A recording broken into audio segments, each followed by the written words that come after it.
Nakakita na ba kayo ng 3 Jollibee na sumasayaw? Huy, hindi ganon. Nabanggit ko naman sa inyo na andito na nga ulit si Mother sa Mindoro kasi may kailangan siyang asikasuhin. Pero bago nga yun, gagala muna tayo ng konti dito sa Mindoro para hindi naman sayang yung punta natin. Bali for today nga, mamemyesa tayo sa isa sa mga kapatid ni Mother. Kung hindi ako nagkakamali, siya nga po yung panganay sa magkakapatid. Di ko rin nga alam kung nabanggit ko na ba sa inyo na sina Mother, parang nasa 18 yata silang magkakapatid. Hindi ko na maalala, basta sobrang dami nila guys. Anyways, habang papunta nga tayo, meron ditong daan na saktong-sakto lang talaga si McQueen. Kaso nga lang may nakaharang dyan ng mga kambing kaya ayan talagang binugaw pa nga siya ng Tita Pilar ko. Si Tita Pilar kapatid rin nga siya ni Mother guys at ayan talagang for the bugaw siya ng kambing dyan para nga magkasya si McQueen kasi kapag talagang sumala yung gulong ni McQueen dyan, diretso gulong sila sa palayan.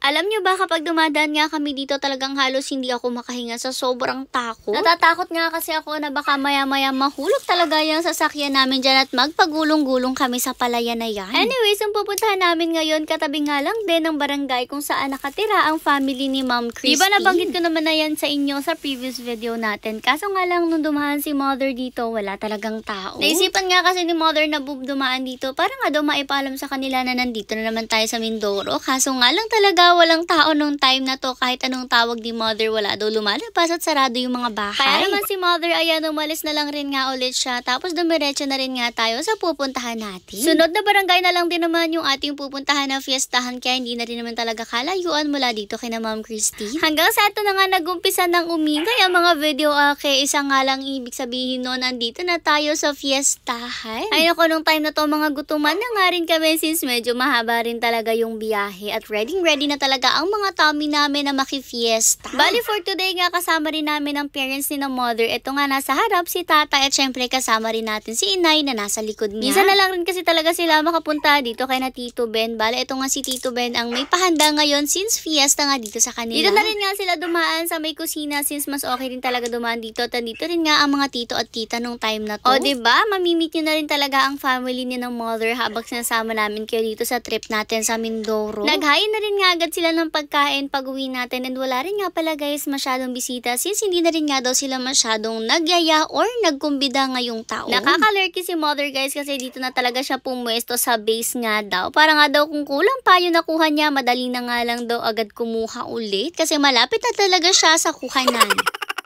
Anyways, ayun wala naman tayong ibang gagawin talaga sa fiestahan kundi tsumibog lang talaga ng tsumibog at grabe guys, busog na busog rin kaga kami dito. Paano ba naman kasi pagkakatsipog namin, yayain ulit kami ni tita nakakain na daw ulit. Grabe naman talagang pinatataba, charis lang.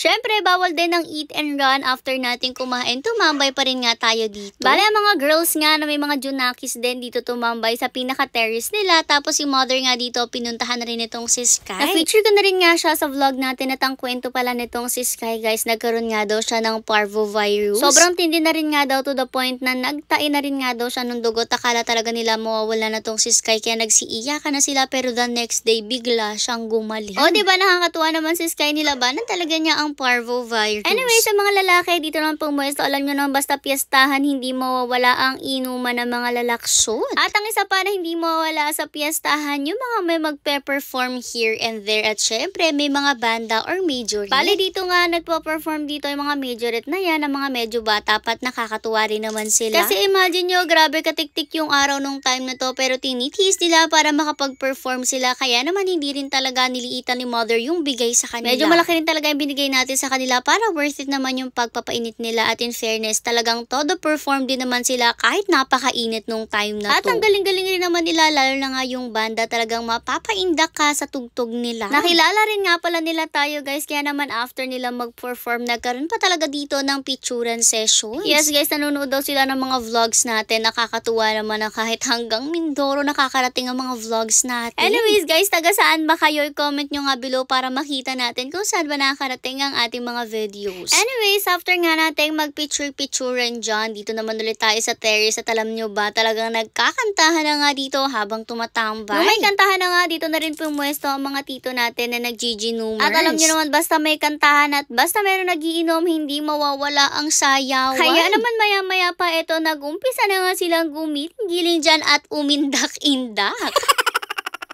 Grabe nung time na to, talagang hindi kami maganda o gaga pagtawa. Talagang sumakit yung tiyan namin kakatawa sa 3 Jollibee na sumasayaw. Pero lahat sila guys, mga tito at tita ko, mga kapatid ni mother, lahat sila. At ang pinakamatanda nga po dyan ay si Tito Ben. Pero hindi mo talaga mahalatang matanda na siya guys. Kasi tingnan nyo naman, okay pa ang buto-butot na kakakending-kending pa. Iba kasi talaga guys, yung mga taga-bukid, kahit medyo may edad na sila, malalakas pa rin talaga yung katawan nila since sanay nga sila sa mga gawain. Tingnan nyo naman si Tito Abe, talagang may hawak pa nga siya dyan na halaman at huwag nyo nang tanungin kung saan niya nakuha yan kasi kahit ako hindi ko rin talaga alam. Eto namang isa siya naman si Tita Pilar guys at kasama rin talaga natin siya tuwing umuwi nga si mother dito sa Mindoro. Anyways, tong time na to, syempre may kumakanta para makasayaw sila at si mother nga pala yung singer nila dito.